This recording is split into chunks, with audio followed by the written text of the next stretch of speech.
여러분, 부부가 제일 가깝기도 하고 멀기도 한 것 같아요. 보면 같이 마주볼 때는 최고로 가까운데 조금 다퉈가지고 서로 덜 지면은 지구를 한 바퀴 돌아와야 서로 만나게 됩니다. 가깝고도 먼 사이.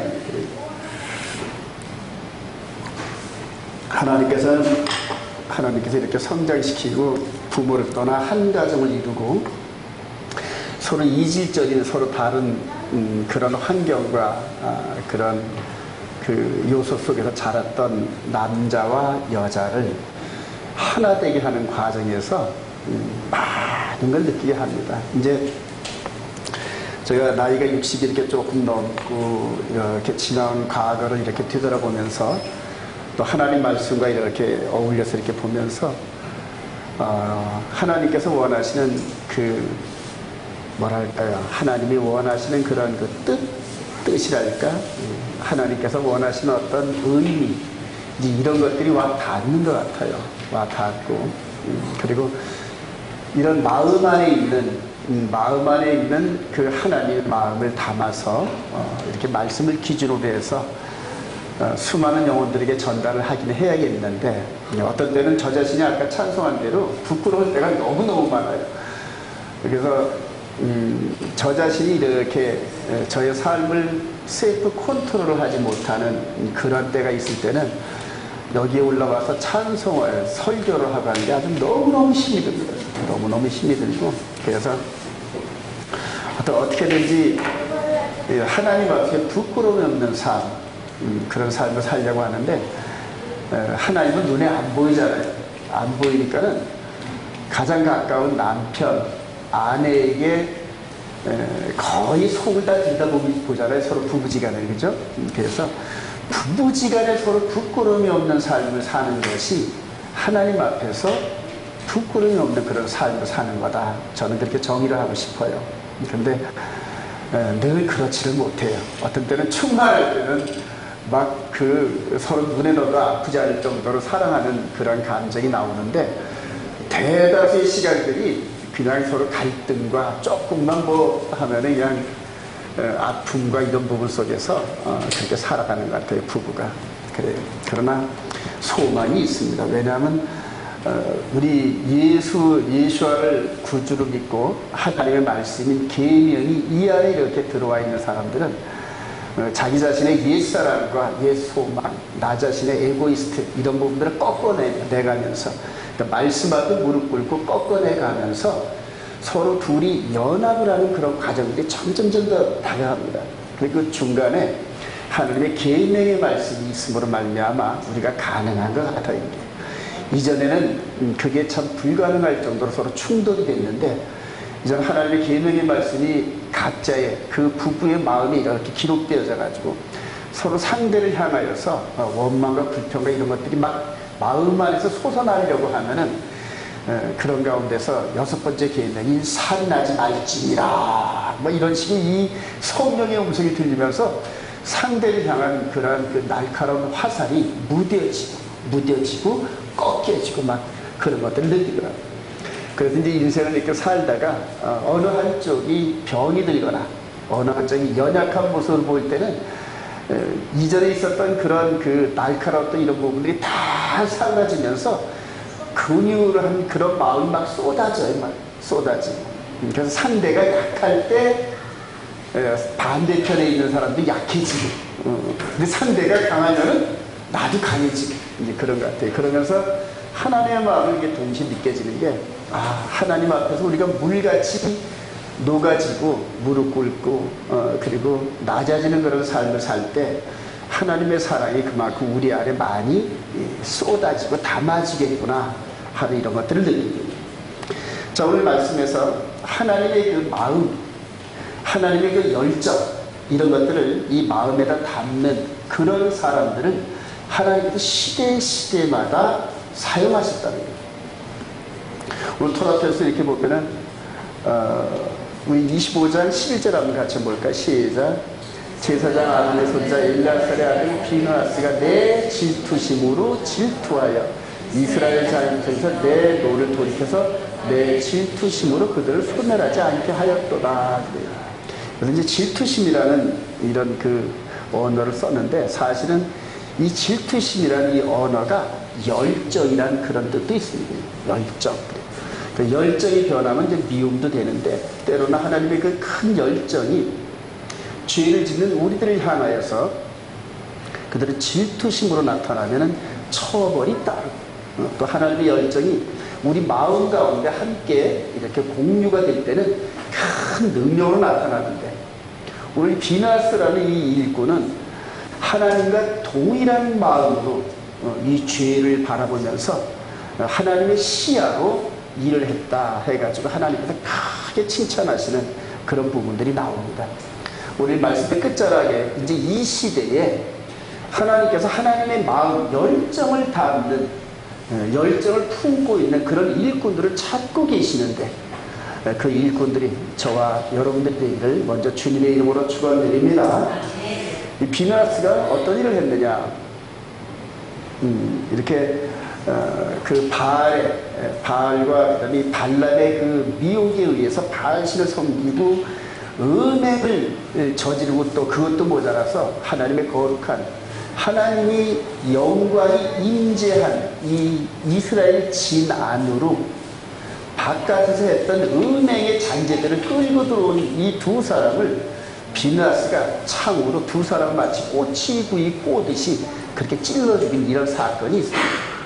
이 사건을 놓고 하나님께서 이렇게 칭찬을 하신단 말이에요. 요즘으로 말하면 뭐랄까요, 비유하면 좀 그런데, 그대로 이 교회에 하나님의 열정을 뜨겁게 사랑한 그런 사람이 때로는 뭐 단군상을 막 허문다든가 막 이런 식의 그 넘치는 이런 부분들을 이렇게 표현할 수가 있는데, 지금부터 3500년 출애굽 여정 속에서 있었던 이 사건 속에서 하나님이 이렇게 칭찬하셨던 그 의미가 무엇이었는지 우리가 한번 다시 한번 예수 그리스도 안에서 재해석하고 오늘 이렇게 쓰임받는 일꾼들이 되기를 소망합니다. 우리 주님께서도 이렇게 뜨거운 열정으로 이때 이 비나스가 이제 영원한 제사장의 그런 그 직함을 받는데, 사실은 사람은 영원하지 않아요. 그래서 한시적인데, 비나스 즉 아론, 비나스 이런 그 계보를 통하여서 나중에 이분께서 멜기세덱 대제사장의 직분으로, 이분은 2000년 전에 죽음에서 부활하신 이후로 현재까지 2000년 동안 제사장 직분이 갈리지 않는 그런 분이십니다. 사람들은 이 육신을 갖고 있었던 이 아론의 후예들은 그들의 육신의 삶이 마감되면서 대제사장의 직분도 동시에 마감이 됐는데, 이분께서는 지금도 살아 계셔서 할렐루야, 하나님 우편에 계시면서 지금도 저와 여러분들이 이렇게 세상 가운데서 죄를 질 때마다 탄식을 하시고 성령의 기름 부음의 은혜를 통하여 다시 죄에서 일어나게 하시는 영원한 대제사장이신 줄 믿으시기 바랍니다. 자, 오늘 비나스의 가이드를 한번 약간 이렇게 스킵을 해보면, 야곱이 있고, 야곱이 이스라엘이라는 그런 직함을 받고 12아들들 가운데서 특별히 레위 지파를 통하여서 이 비나스의 계보가 나타나는데, 레위에다 또 고핫에서 아므람, 이렇게 해가지고 아론이 이렇게 오는데, 이 야곱으로부터 이 아론 세대까지는 한 200~300년 정도의 그 세월의 차이가 있습니다. 그래서 아론 이 계열에서 이다말이란 여기에서 엘르아셀게요. 요 4명의 아들들인데, 요 둘은 이미 죽었죠. 둘은 죽었고, 엘르아셀이라는 아들을 통해서 이렇게 비나스가 온 겁니다. 이 계보가. 그래서 이스라엘의 그 히브리 관점은 이 족보가 굉장히 중요합니다. 그래서 족보가 이렇게 계속 오다가 나중에 유다 지파를 통해서 누가 오셨다? 예수 그리스도가 오시고, 그리고 예수 그리스도를 나의 구주로 영접하면서 저와 여러분들이 동일한 하나님의 자녀가 된 줄 믿으시기 바랍니다. 이 족보가 굉장히 중요한데, 이제 영적 족보로서 예수 그리스도 안에서 저와 여러분들이 하나님의 자녀가 된 것, 놀라운 사건입니다. 자, 하나님의 진영을 거룩하게 하는 이 제목 속에서 우리 25장 10절 한번 읽어볼까요? 시작. 여호와께서 모세에게 말씀하여 이르시되, 제사장 아론의 손자 엘르아살의 아들 비나스가 내 질투심으로 질투하여 이스라엘 자손 중에서 내 너를 돌이켜서 내 질투심으로 그들을 소멸하지 않게 하였도다. 그러므로 말하는 내가 그에게 내 평화의 언약을 주니 그와 그의 후손에게 영원한 제사를 질 뿐이 언약이다. 그가 그의 하나님을 위하여 질투하여 이스라엘 자손을 속죄하였습니다. 이렇게 해서 그 창으로 음행한 사람들을 죽인 공로의 대가로 이렇게 영원한 제사장이라 이 축복을 받습니다. 요 불 꺼주세요. 요 불을 좀 꺼주세요. 조금 흐리게 보이면 어쩐지.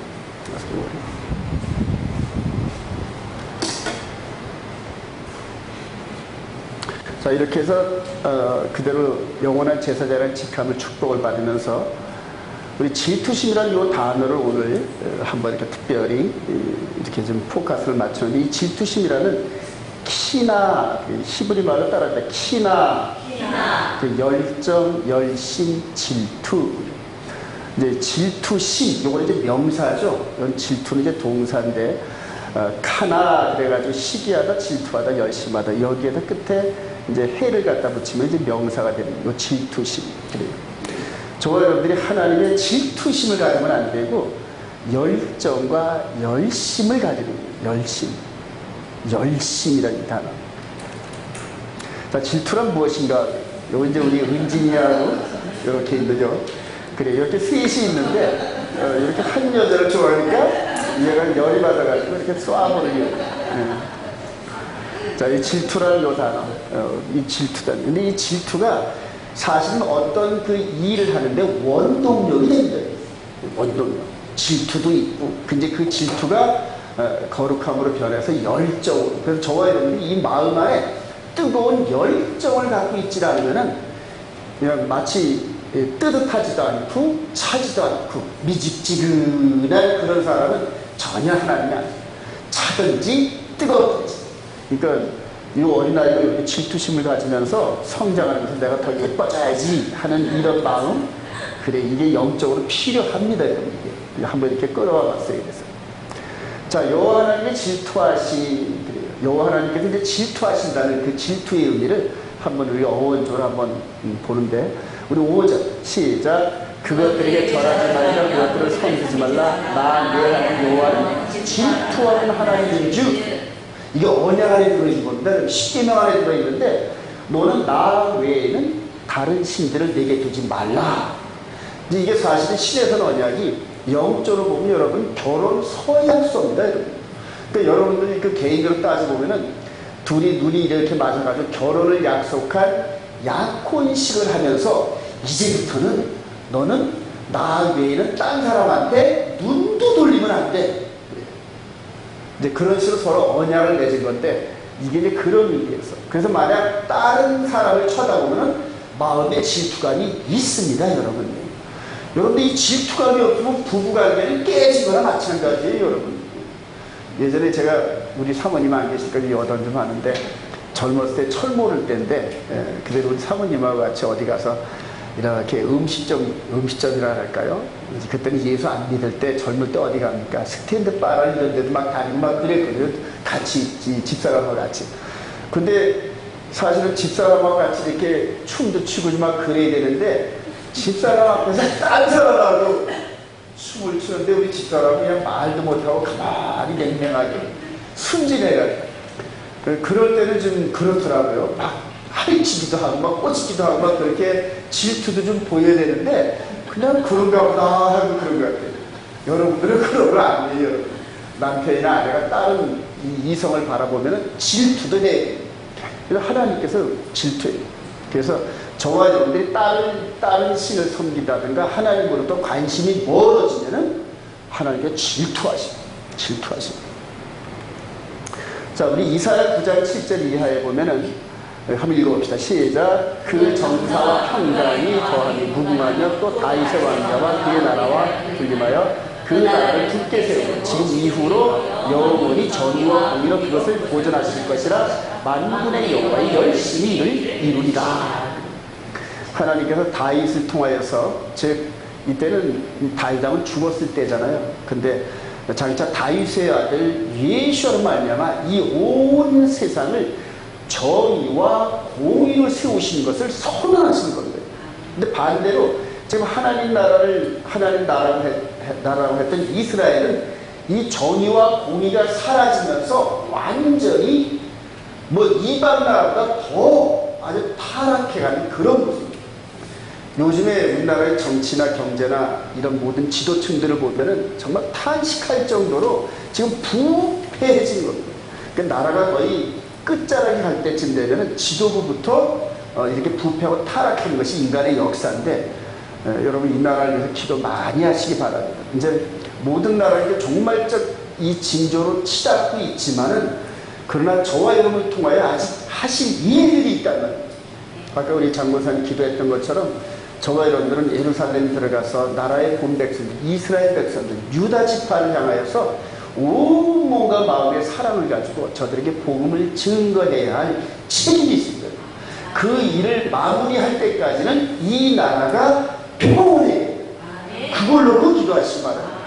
지금 많은 사람들이, 많은 그룹들이 이스라엘을 간다 하는데 아니에요. 그들은 저와 여러분들의 앞잡이 정도 역할밖에 못합니다. 핵심적으로 이 마음 안에 토라는 이 몸과 마음이 완벽한 토라의 모습으로 이렇게 무장된 사람들을 하나님께서 마지막에 보내신 터인데, 저는 이 나라, 지금 이 대한민국에서 저와 여러분들이라는 걸 100% 확신합니다. 할렐루야. 그걸 놓고 기도하죠. 그걸 놓고. 자, 한 번 더 볼까요? 이사야 59장 17절에 보면은 공의를 시작. 공의를 갑옷으로 삼으시며 구원을 자기의 머리에 써서 툭으로 삼으시며 보복을 속옷으로 삼으시며 열심을 입어 겉으로 삼으시고. 여기까지.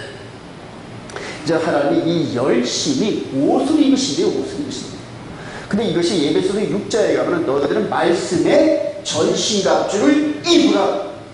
그러니까 이 전신갑주를 입는 게 뭐냐면 이렇게 겉옷을 입는 게 아니에요.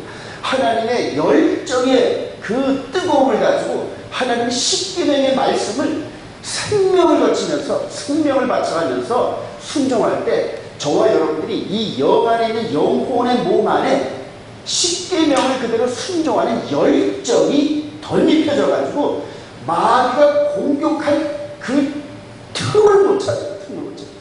이 마귀는 십계명을 지키지 않으면 그 사람의 틈을, 사이를 삐집고 들어가는데, 저와 여러분들이 이렇게 하나님의 열심, 즉 말씀을 읽고 그대로 순종을 하면서 세상과 짝하지 않는 정의와 공의로운 삶을 살려고 몸부림칠 때 하나님의 열정이 오신 우리들의 영혼의 몸, 이 말씀의 전신갑주를 입는 영이 될 줄로 확신합니다.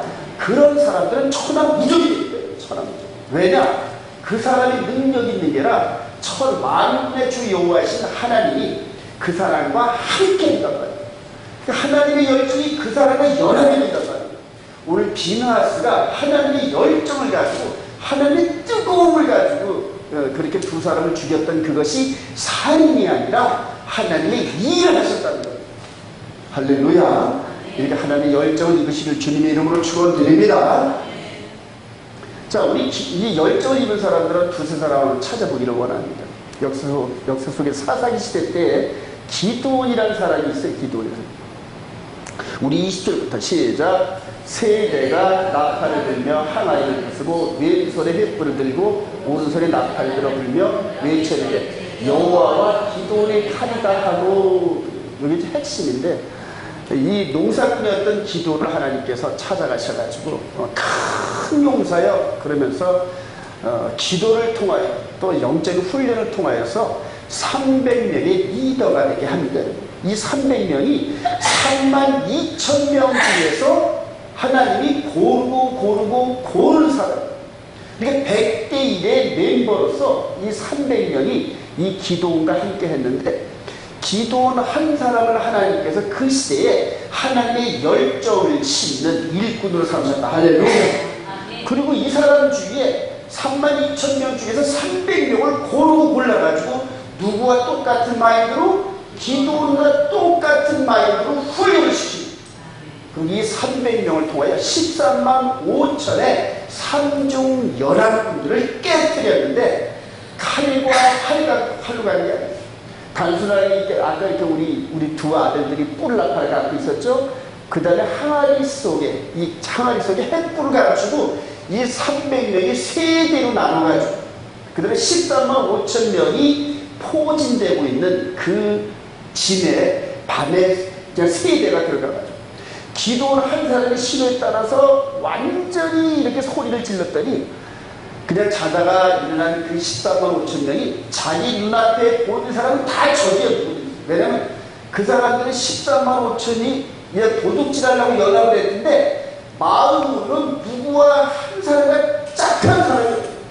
마음만으로는 그 누구도 믿을 상대가 전혀 없는 그러한 완전히 당나라 부대 같은 그런 모습이었단 말이에요. 그러나 이 300명은 완전히 하나가 됐어요. 할렐루야. 그러니까 싸움이 300대 1이나 마찬가지예요. 그렇게 해가지고 14만 5천을 대적해가지고 완전히 괴멸시켰던 사건이 이 기도를 통해서 기도. 이렇게 횃불을 불고 나서 이렇게 또 그냥 완전히 14만 5천을 해가지고 완전히 300명이 하나 돼가지고 14만 5천 450대 1 여러분 기억하시기 바랍니다. 450대 1 다음으로 다윗과 함께 하신 하나님의 열정인데 우리 46절 시작. 오늘 여호와께서 너를 내 손에 넘기시니 내가 너를 쳐서 네 목을 내고 블레셋 군대의 시체를 오늘 공중의 새와 땅의 들짐승에게 주어 온 땅으로 이스라엘의 하나님이 계신 줄 알게 하겠고. 이때가 12, 13살쯤 됩니다. 많아봤자 15살이 안 됐었던 그런 청년, 아주 소년이었는데 40일 동안 이 골리앗이 이스라엘 진을 향하여서 온갖 모욕과 멸시를 보냈는데 한 사람도 나와서 이 골리앗을 대적한 사람이 없어요. 근데 형들 도시락 갖다 주고 신부로 맞던 이 다윗 청년이, 다윗 소년이 이 골리앗이 여호와 하나님의 이름을 거들먹거리면서 모욕하는 걸 보고 참지를 못합니다. 이때 평상시에 그대로 곰과 사자를 물맷돌로 쫓던 이런 훈련을 했던 이 다윗이 누구의 열정을 더 입었다? 하나님의 열정을 더 입었다. 할렐루야. 제정신이 아니에요. 지금 얘가 제정신이 아닌데 누구 정신을 더 입었다? 하나님의 정신을 더 입고 나니까 얘가 곰으로 보이는 거예요. 사자로 보이는 거예요. 그리고 누구의 돌을 맞아서 자신의 돌을 맞고 머리통이 탁살아서 도망갔다 이런 곰 정도로 보이는 거예요. 얘가. 네. 그렇게 해서 이 조그만 아이가 이렇게 여호와의 이름으로 이렇게 하실 거다 하고 선언하면서 나갔는데 이 골리앗만 들은 것이 아니라 누구도 들었다? 뒤에 있는 이스라엘 군사들도 전부 다 들었다. 근데 이대로 만약 안 하면 어떻게 될까요? 완전히 하나님께서는 그대로 정말 창피하신 거예요. 그러니까 할 수 없이 하나님께서 얘가 선언한 대로 그대로 이루어지게 하셨다. 할렐루야. 그리고 나서 이 골리앗을 이렇게 쓰러뜨리고 나가죠. 우리 다윗이 시작. 다윗이 달려가서 블레셋 사람을 밟고 그의 칼을 그 칼집에서 빼내어 그 칼로 그를 죽이고 그의 머리를 베니. 이게 엄청난 구속사의 표징의 사건인데 보세요. 에덴 동산에서 옛뱀 마귀가 아담을 미혹했던 이 뱀이 발 뒤꿈치로 꽉 밟는 이 부분이 이제 저와 여러분들이 이게 누구의 사역이다? 예수 그리스도의 사역이다. 할렐루야. 근데 이 골리앗을 발로 밟고 그 골리앗의 목을 베는 이 사건을 통하여서 이렇게 발 뒤꿈치 사건 이런 부분들 이것을 그들이 이 땅에 슬쩍 드러낸 사건이 바로 이 사건입니다. 골리앗을 쓰러뜨리고 골리앗의 칼을 빼서 그들의 목을 베는 이 사건이 이렇게 구속사로 보면은 하나님께서 에덴 동산을 선언하신 이 메시아의 사역을 다윗을 통하여 슬쩍 보여주십니다. 나중에 다윗이 정치로 왕이 되고 70세쯤 되어서 수많은 역경들을 경험하고 난 다음에 하나님과 함께 동행하는 하나님의 열정이 그 다윗 안에 가득 차 있어요. 그래서 다윗을 찔르기만 하면 하나님의 찬양이 나오고 뭐 하여튼 건드리면 하나님의 시편이 나오고 이런 식으로 해가지고 시편을 90편 이상을 전부 다 쳤는데 영감으로 메시아의 십자가를 보고 영감으로 메시아께서 엘리 엘리라고 서박다니 외치는 그 음성까지도 귀에 듣고 그러니까 완전히 하나님의 그 열정이 이 다윗 안에 가득 차 있다. 할렐루야. 그래서 다윗의 후손 그런 그리고 예수님이 오셔서 아니 다윗의 후손 아니냐? 즉 다윗의 후손을 통하여 메시아를 보내주신다는 엄청난 하나님의 영광을 얻었다. 이 다윗의 열정이 있기를 소망합니다. 그래요. 겁없이 여호와의 이름으로 전진했을 때 큰 사건이 일어나는데, 이런 사건들이 저와 여러분들의 오늘날 기도하면서 하나님께서 주신 그 순간적인 영광과 순간적인 그런 기쁨과 순간적인 그런 계시가, 이제 그것을 입술로 선포하는 겁니다. 입술로 선포하면은 그것을, 그 입술로 선포되어진 그것을 하나님이 들으시고, 내 믿음이 크도다 할렐루야, 내 믿음대로 될지어다 할렐루야, 이렇게 이루어가신 겁니다. 신앙을 보면 전부 다 내 믿음대로 될지어다, 내 믿음대로 될지어다 할렐루야. 그래요. 그래서 앞으로 이 온 이스라엘 교회에서 기도하다가 영감을 받으시면은 그냥 막 선포하세요. 아니면 고난이고 되면은 대박이고 할렐루야.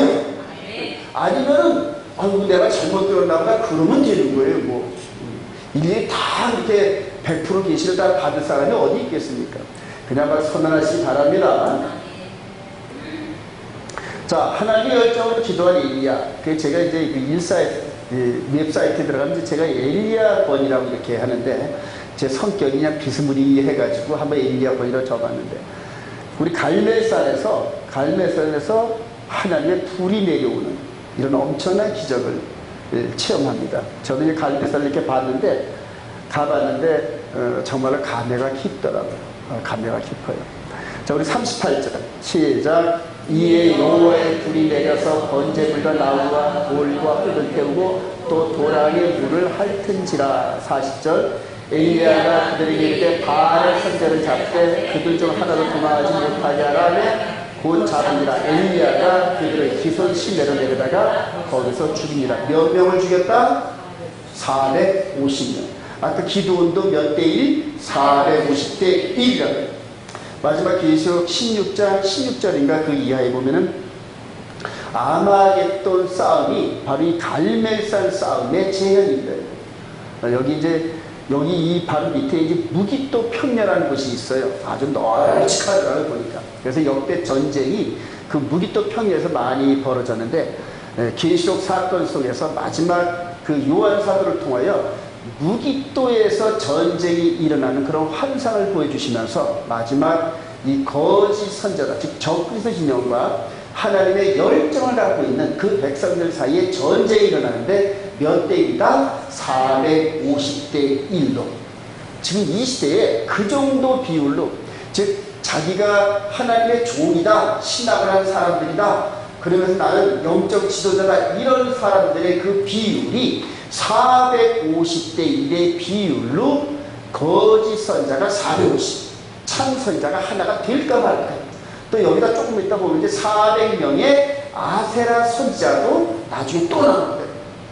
영적으로, 이 역사적으로 이렇게 하나님의 열정과 그를 대적하는 그 라인들을 여러분들이 잘 구분을 해야 이 시대의 성경을 보면서 기도하다 보면 누가 거짓 선자의 계열이 있는지 그들을 파악하기 시작합니다. 마지막 때는 어느 쪽으로 서느냐, 여기에 따라서 영생의 길이냐 영벌의 길이냐 이게 갈라지기 시작합니다. 나중에 이제 여러분 집에 가셔가지고 사무엘상 18장 이 부분의 갈멜산 전투 내용을 잘 묵상해 보시기 바랍니다. 그러니까 갈멜산 전투가 끝난 이 엘리야를 하나님께서 산채로 이 불병거를 태워서 하늘로 올라가는데, 이것이 마지막 때 휴거의 장면과 많이 일치가 됩니다. 저와 여러분들 거의 다 살아서 우리 주님 만나고 이렇게 살아서 휴거되기를 주님의 이름으로 축원드립니다. 휴거 때가 점점 더.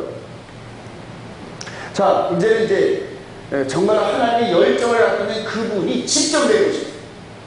비느하스와 기드온, 엘리야, 다윗 이런 사람들이 열정을 부어가지고 하늘에서 하신 그 말씀이 이 땅에서 이루어지게 일을 하셨던 하나님의 그 열정이 이제 이분을 통하여 말씀이 육신이 돼서 이 땅에 오신 걸 보니 은혜와 진리가 충만하다. 할렐루야.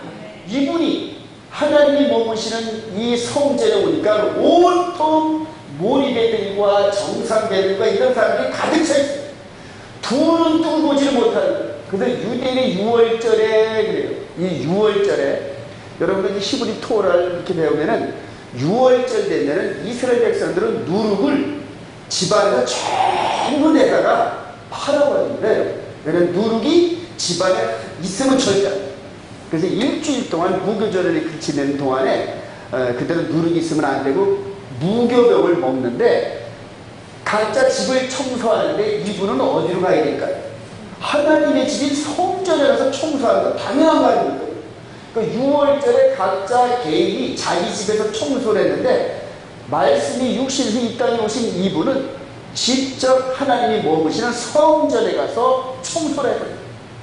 우리 15절 시작. 높은 으로 채찍을 만사 양의 소를 다 성전을 내쫓으시고 돈 받은 사람들의 돈을 쏟아지며 상을 얻으시고 주의 시작. 주의 전을 사모하는 열심히 나를 삼키려는 것을 기억하더라.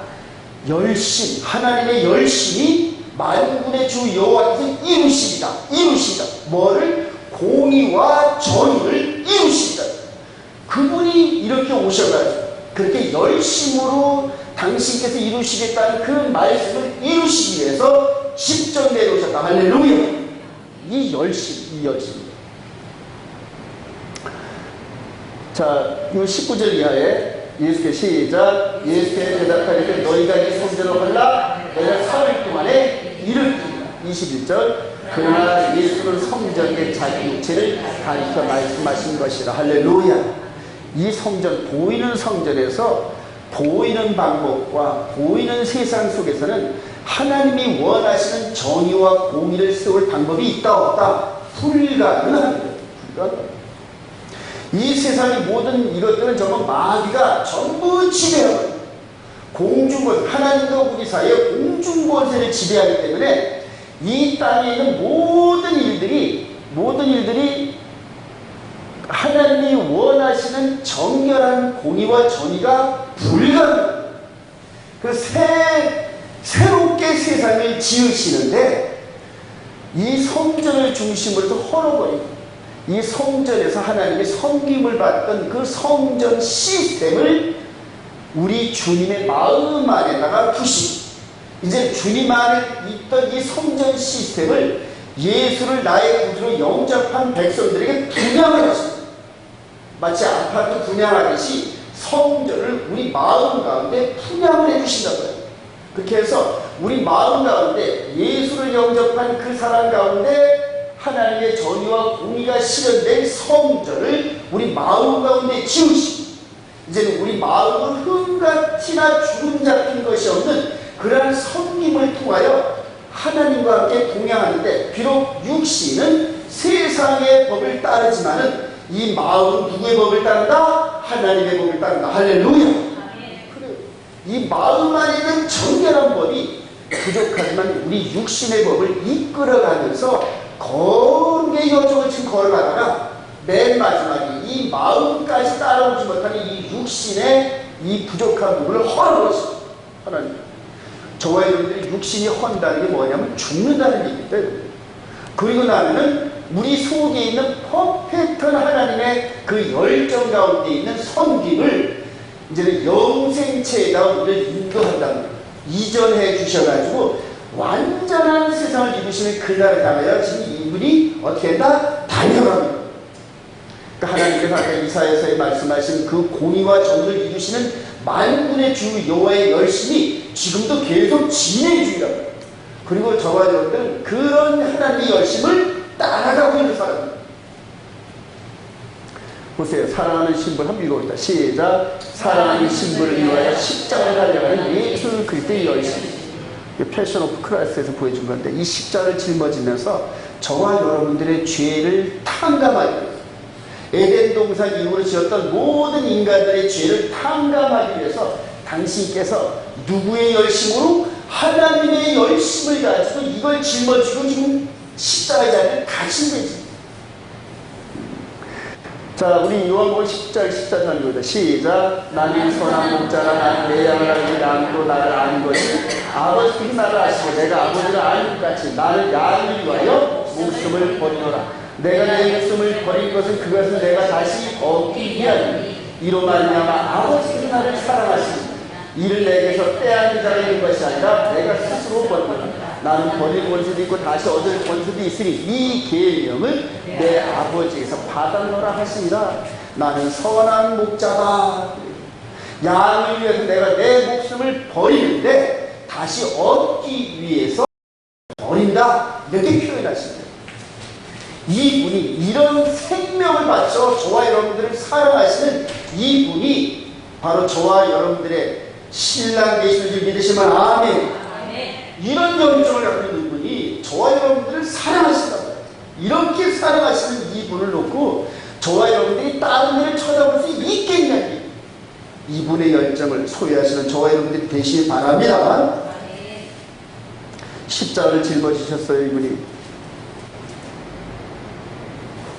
십자가에 못 박히시고 오른손이 못 박히시고, 그리고 이 좌평강도 우평강도와 함께 온갖 조롱과 멸시를 받으면서 이런 식으로 십자가에서 매달리시고. 자, 이제는 예수 그리스도의 사도인 바울 사도의 열심 한번 보고 마칩시다. 바울 사도가 얼마나 열심이었는지, 그러나 이전에 예수님을 만나기 이전의 열심은 잘못된 열심입니다.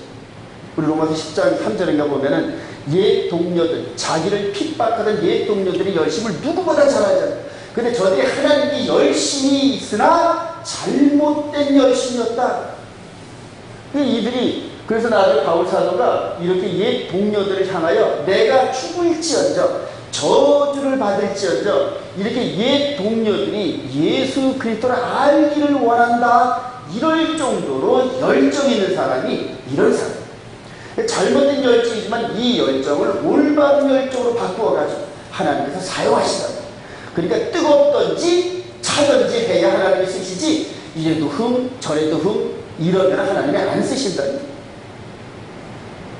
자, 우리 사도행전 22장 3절 한번 읽어봅시다. 시작. 나는 유대인으로 길리기아 다소에서 나왔고 이 성에서 자라 가말리엘 문화에서 우리 조상들의 율법에 엄한 교육을 받았고 오늘 너희 모든 사람처럼 하나님께 대하여 열심히 있는 자다. 열심히. 갈라디아 시작. 내가 내 동족 중 여러 영갑자보다 유대교를 지나치니 내 조상의 전통에 대하여 더욱 열심히 있었으나, 여기서 유대교가 유다인이라는 얘기예요. 그러니까 모세의 율법 아래서 그대로 하나님을 섬기는 이 법이었는데, 예수님께서 오시기 이전까지는 유다이즘이 맞았단 말입니다. 그러나 이제는 아까 본 이 성전을 어떻게 하라? 헐어버려.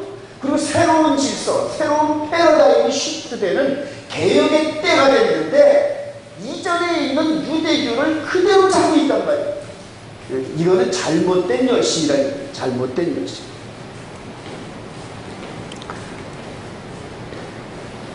여기가 자꾸 뜨나 이렇게. 우리 바울 사도가 이런 열정을 가지고 다니면서 지금 어떤 때는 광주를 타고 밑으로 막 내는 거예요. 왜냐면 생명의 위협을 받으니까. 그리고 또 어떤 때는 또 감옥에 가서, 감옥에서 또 이렇게 잡혀요. 어떤 때 감옥 생활을 하고, 또 어떤 때는 돌 맞아가지고, 돌 맞아서 이렇게 막 쫓겨다니는 때가 있어요. 또 어떤 때는 배가 파손해가지고, 선교여행 다니다가 배가 파손해가지고 이런 식으로 고생을 할 때도 있었어요. 나 앞으로도 이 정도까지는 안 할 것 같아요, 사실은. 그리고 맨 마지막에는 로마식 참수형을 당하는 거예요. 큰 돌을 올려놓고 자기 목을 올려놓고 위에서 이 사람이 도끼를 내려 찍는 이것이 로마식 참수인데, 십자가 형틀보다는 이게 훨씬 낫습니다. 이제 마지막에 보면 요즘에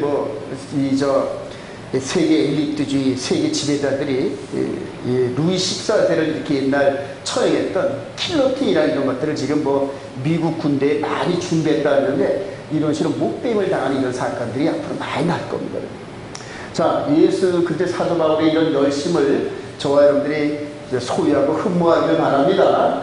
나중에 이 열정이 이 지중해를 안방처럼 생각하면서 1차, 2차, 3차, 그리고 맨 마지막에 로마로 죽으러 가는데도 좋아가지고 막 달려가는, 그냥 기뻐서 달려가는 이런 모습들을 우리가 이 바울 서신서에 보면은 많이 나타나 있습니다. 이런 열정이 저와 여러분들에게 지금 있기를 소망합니다. 마지막 시대에 저와 여러분들에게 이 시대에 당할 일들을 지금 이렇게 역사 속에서 이렇게 이끌어 오신 하나님께서 계시록의 말씀을 통하여 지금 저와 여러분들을 부르고 계세요. 마지막 시대 용과 싸우는 성도들의 열정입니다. 우리 계시록 10장 11절부터 읽을 때 시작. 그러므로 하늘과 그 가운데 거하는 즐거워하라. 그러나 땅과 바다로 하여주세요. 이는 마귀가 자기의 때가 얼마나 많은지를 알므로 크게 인내어 너희에게 내려갔으리라 하더라. 용이 자기가 땅으로 내쪽 뜻을 보고 남자를 낳은 여자를 박해하니라. 여자의 뒤에서 뱀이 그 입으로 물을 강같이 토하여 여자를 물에 떠내려가게 하려 하되 땅이 여자를 도와 그 입을 벌려 용이 입에서 통한 강물을 삼키니 용이 여자에게 분노에 들어가서 그 여자의 남은 자손 곧 하나님의 계명을 지키며 예수의 증거를 가진 자들과 더불어 싸우고 바다 모래 위에 서 있더라. 마지막 때 하나님의 열정을 갖고 있는 사람들의 정체성에 대해서 마지막 시대를 맞이하는 요한 사도가 이렇게 얘기하고 있어요.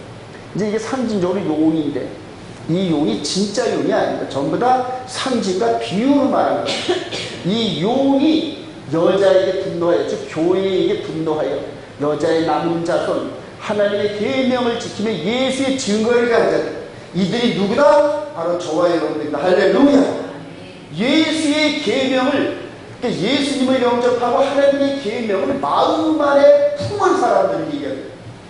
제가 오랫동안 목회생활하고 신학 공부하면서 맨 마지막 이 부분 속에서 이런 정체성을 찾는데 마음 안에 계명을 기록하고 예수 그리스도의 보혈의 능력으로 마지막을 향하여 달려가는 자들이 바로 이런 사람들입니다. 이 정체성을 갖는 과정에서 수많은 핍박과 모욕과 조롱이 있고 불이익이 있어. 그래서 제가 이번에 목회자들을 모이는 이런 그 글들을 올리면서 지난 한 5년 동안 이렇게 걸어왔던 이런 여정들을 이렇게 말하면서 참 어떤 때는 참 견디기 힘든 수모와 이런 것들을 받았지만은 그런 것들을 받으면서 어디가 커진다? 내면의 세계가 커진다. 하나님의 열정과 열심이 세상에서 불이익을 당하고 멸시 조롱을 당할 때 이 안에 막 들어와요. 반비례 하면서. 그러니까 평온한 상태에서는 하나님의 열정이 이 마음 가운데 쌓여지지 않습니다. 하나님의 말씀 때문에 불이익을 당하는 이런 것들을 그대로 이겨내면서 나아가는 자들만이 이 안에 영적 내공이 쌓인다는 거예요.